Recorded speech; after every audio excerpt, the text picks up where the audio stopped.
Hi Amanda, how are you today? I'm great. How's everything? It's all good. Thank you so much. Thank you so much for joining the call also today. I'm really glad because I was quite intrigued with your background. So, could you walk us through your background to your entrepreneurial journey and now at Cascador? Okay, so it's a very interesting journey that I've had from being a founder myself to working at an impact focused, I wouldn't call us just an accelerator, but just for simplicity, moving from being a founder to being, part of a team at an impact focused accelerator slash fund, because we also deploy capital. It's been very interesting. And I think that one of the major reasons why I was selected for this role is to have first-hand experience of what is crucial for founders in my market, in our region, what is truly beneficial, what types of capital would really propel the entrepreneur forward, what sort of resources outside of course, capital of financing would be crucial for founders and entrepreneurs in my region. So that's really the value that I bring now to my role at Cascador, having lived this journey for over 6 years till I decided to, step away from my startup. Very interestingly, I picked a very difficult problem to solve with logistics in Africa. Lots of people talk about how fragmented it is, how the supply chain is, one of the, reason why businesses and e-commerce can really succeed in this part of the world. So I had started solving the problem, offering the logistics services. We were third-party logistics partners for some of the most popular e-commerce brands in Nigeria. We worked with pioneers, Jumia. We then worked with others who came after them. So we had a lot of learnings within the e-commerce and logistics space. And what we saw that was a problem still was the human element of it. So when you're building in Africa, sometimes technology is not just the issue. Sometimes it's the human element that is make or break. And for logistics, it's even more amplified because there's no other way for your items to get to you without some form of human interaction. And that's where most of the challenges came from. We then decided, okay, let's solve for the human element. Let's power the logistics personnel. Let's power the logistics riders, and we started to offer financing to support logistics operations. So we did that for quite some time. We did record some success. But at the end of the day, a lot around the unit economics and the finances of that and the constant need to raise capital was almost really overwhelming for us. It could have continued because we've seen how this has worked with several similar companies even outside of that last mile space. But the capital requirements were going to be constant, and we hadn't hacked a way to maintain like capital at competitive rates. So we had to make a very difficult decision about the business and where it was heading. I had a co-founder who is my sibling actually. So I was in business with my brother, and I had to make a tough decision to say, oh, hey, after 6 years together, I think I want to explore a new challenge. I'm not sure what the path forward is with this. And I think that, I want to try something else. So that was a very difficult decision to come to, but it's not something I take very lightly. And now you hear a lot of founders, businesses being shut down, founders leaving to other things. And it's a very thin line knowing when to double down and when to walk away from a venture. And that's not something someone can decide for you. You kind of have to decide for yourself when to do that. There's a lot that says, hone down, double down on this idea, but there are countless resources that are wasted behind that mode of thinking. Time, the most crucial. We have a lot of brilliant founders that would excel at other endeavors. But if you're so focused on one particular journey, one particular way, you might miss out on, the other miracles that you could be creating. So that's like a summary of my entrepreneurial journey. Even before Messenger, I had the privilege of working for a number of startups within my career. So I understand the path. I understand the lack of stability. It's something that it's quite it's something I'm very familiar with. The difference now with Cascador is we're at a very different sort of nexus where we're not focusing on idea stage founders, but what more people call the missing middle, where equity then becomes too expensive for those founders and they need some other form of financing to scale their venture. So that's my journey, and that's where I am today, just supporting the ecosystem in the best way that I can. That's perfect. Thank you so much for sharing that. I want to learn more about Cascador. So, how is it different than other organizations that are in Nigeria and Africa? So the unique thing about Cascador is more about not just our impact focus, but we are almost really about the entrepreneur. We want to equip the entrepreneur with leadership skills. We want to equip them with mentorships, access to networks, things outside of capital that would really propel them to the next stage. So we focus very much on the entrepreneur because we believe that the entrepreneur can, create success in other endeavors. And what's interesting is that I was part of the accelerator program before I became program director. So I'd gone through that process. And at the time when I made the decision about my business, there was more like there's a lot of work that Amanda as a person can do and can still bring value to this ecosystem. So we have this laser focus on the entrepreneur. That's one. Also, one of the things that I would say is that we are not for profit. We're not trying to get a return. So that allows us to, extend patient capital in terms of our time, our resources, and what we're able to give as support to the entrepreneurs and the business, just because we are not trying to make money from this. There's nothing wrong with making money. We only support businesses that do have revenue. But for us, we're about the impact. So our ethos is making impact through entrepreneurship. So that's, I think, one of the different things about Cascador. So there's a lot of rigor in our processes, a lot of examining if there's traction, because we believe that the best form of capital is, from a customer. So we hone down on that understanding of the customer, on the traction, on the financials of the business. Again, we don't take anyone in that doesn't have those at least 2 years experience running the business, so that we know that a lot of our efforts is going into fertile ground that just needs an opportunity to grow and scale. So, talking about your team or the program itself, I'm not sure how deep you can discuss right now, but how is it structured in a way that supports founders' personal growth and as well as their venture building skills? Okay, so our pathway is learn, scale, then sustain. The first part is the learning. The learning is very crucial. We start with a deep assessment of the founder and their teams. We do that through, some psychoanalytic processes, the DISC method, basically, to know how the founder relates with themselves as an individual and how they're better able to manage their teams. Then we go into a very deep dive health assessment into the business, where we check their compliance, we check their finances, and we check their sales processes. So we look at the entire end to end of the business process to find where there are current gaps on how we can support. And then we have, apart from the customer discovery and the customer focus, we then, have advisors, people who are respected within our ecosystem, lend their time, coming as faculty to our program, sometimes even mentorship. So that goes 6 months after the program. So those are some of the ways that we do that. We want to have a holistic view of the business, see where support can be, can be crucial. And then after this program is when we can talk about the financing of the business. We don't start out with the finance or the money first. We go through the learnings, because when you're able to apply the learnings, then the capital that you get afterwards makes sense. Without the learnings, we have a lot of capital that is deployed and, unnecessarily wasted. So instead of going through that process where you're doing a trial and error with funds, you then have to do it without anyone's external capital. So once I give you the capital, you're going to make more informed decisions because you've had some knowledge or you've had some capacity building done. So that's really one of the ways that we do that.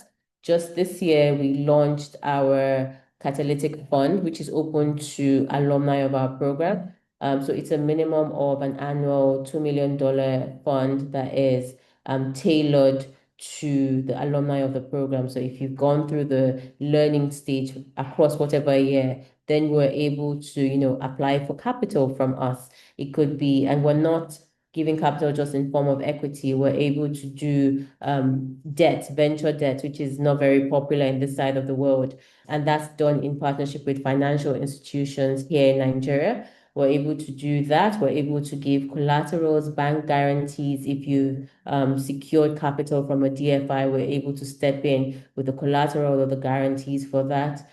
We've also, in some cases, still given equity if we see that it would help the business. Also, we've supported with technical assistance. So some of our businesses are trying to expand into the US market, for example, would connect them with a go-to-market strategy. So someone who understands modern trade within that market. So those are some of the ways that we offer support that is, I think, very unique. So, from where you are right now, the way you see startups, so what do you think? Like, what kind of startups are gaining maximum momentum, and what do you think is driving that momentum? The startup bubble has burst in Nigeria, I would say. So a lot of what we see now today, the startups who are gaining traction are people who have cracked, of course, product market fit, where they have traction, they have customers. So it's not just about a particular sector, it's where people see that with or without funding, the business is still viable. And we're seeing that a lot of people are starting to look at businesses that way. So there's less people coming into the pre-seed stage and more people investing where there has been maybe a series A, like for example, or seed stage businesses. So those are the ones that we're seeing having traction. And in this part of the world, because regardless of if you're poor or rich, you're still going to have financial transactions. So of course, we have a lot of fintech businesses that are still doing really well right now. Of course, Money Point is very popular right now in our market. We have some HR companies that are actually doing really great. But I would mention that our business or our focus at Cascador is not just focused on technology. We're looking at sectors that have the highest potential to offer jobs to the population. So we've seen that other impact investing funds, a few that, if you research in Nigeria, they're looking at manufacturing as a crucial area to invest in. People who are doing the most recent one I think I've seen from another impact fund is it's investing in manufacturing of safety apparel. I think they announced that sometime recently. You see that people want to invest in agriculture because of food security. We're looking at things around health access. Those things are gaining traction now. We're doing more on things that will solve the crucial problems that we're having. So before now, people were using tech as as a hammer, like technology is a hammer for every problem. And when you're in a region that hasn't solved for certain things, start to look and say, what are the problems, the pressing things that need to be solved with or without technology, and then technology can be an enabler. So those are the things I would say that I see gaining traction in our climate right now. Thank you for sharing that. Now, my next question is about capital raising. So it is difficult. It's difficult in the US, it's difficult in Africa, it's difficult in India, it's difficult. So, what advice do Cascador gives to its founders so that, when they're trying to raise from other VCs? Well, capital is hard everywhere, and that's even one of the main reasons why, I had to leave my startup. It's very difficult, so I have to acknowledge that first of all. But what I would say is that being able to demonstrate attraction would always be something that every business, every founder needs to focus on. Before now, a lot of people were focused on scale. How big can this grow? But now people have started to analyze the margins and the revenues a little closer now. So it's harder to raise off an idea. This might work in America, for instance, but in Nigeria right now, it's harder to raise for an idea that doesn't have any traction or customers. So that's one thing I would say. The advice is to work on building your customer pipeline, building your sales pipeline before considering scale. That's one advice I would give. I would also say that before people start to look at VC funding to sweat the other capital sources a bit more, you could use the friends and family route. A lot of businesses have been able to do that to at least get to the stage where they can have some traction, I would encourage that. Use angels a lot at this time, but strategically choose your angel investors. One of the things that has been a really great experience for us, even in my previous startup now, is that angels are able to open doors in certain ways. Open doors in terms of additional follow-on funding, open doors in terms of market access. So when raising capital, it's important to say, yes, I can go to an angel investor, but a strategic angel investor within that sector, being able to put their credibility behind your startup is something that I think is crucial. It's essential. It should be explored. Just having that voice in the room. And then another thing I would say is building out the governance early enough for your startup. It's almost the same thing as choosing a strategic investor, choosing people who could almost be like spokesperson for the startup, choosing a board, letting that transparency and the corporate governance be there from the very beginning. For a lot of people, people think that slows things down. But in a sea of people trying to raise, having the right people, even on an advisory board, could be the difference. I would say people should explore that, even if not formal, but at least an advisory board that could be helpful to the business. Those are some of the things I would say. Thank you so much for sharing that.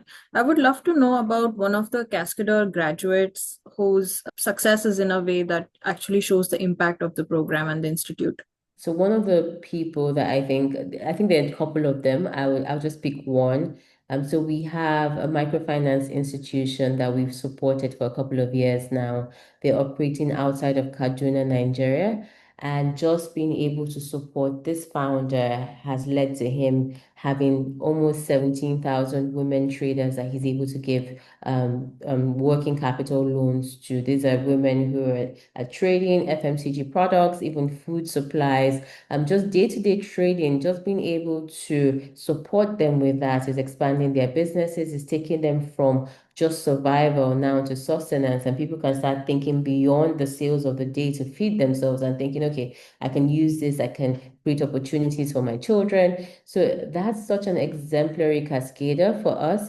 His name is Omoni Salami of NEET Microfinance Institution. I think it's new extension, and it's based in Kaduna of Nigeria. So it's in northern Nigeria where they don't have as much access to financial services as we would in maybe where I'm calling from today, which is Lagos, Nigeria. So being able to create impact on that scale by just supporting one entrepreneur is something we're most proud of. And yeah, I'll say that's an exemplary cascader for us.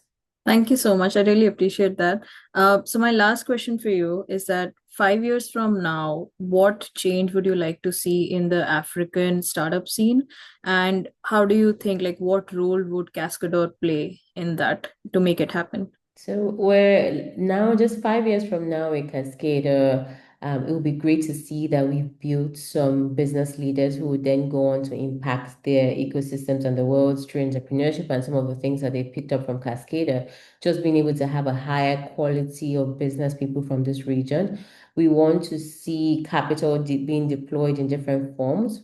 We want the entrepreneurs to have had access to not just venture funding, being able to access even larger forms of capital, being able to scale their businesses, us having a room full of such people. Right now, by the end of this year, we would have about 70 people who have gone through the Cascadia program. In 5 years from now, that will be an additional over 100 people. And I want to see the kind of impact that they're able to create in Nigeria, the other businesses that would spring up just from those cascaders themselves. So that's something that we're looking forward to. And of course, the access to capital. We want to see more people look towards other sources of funding to grow their business.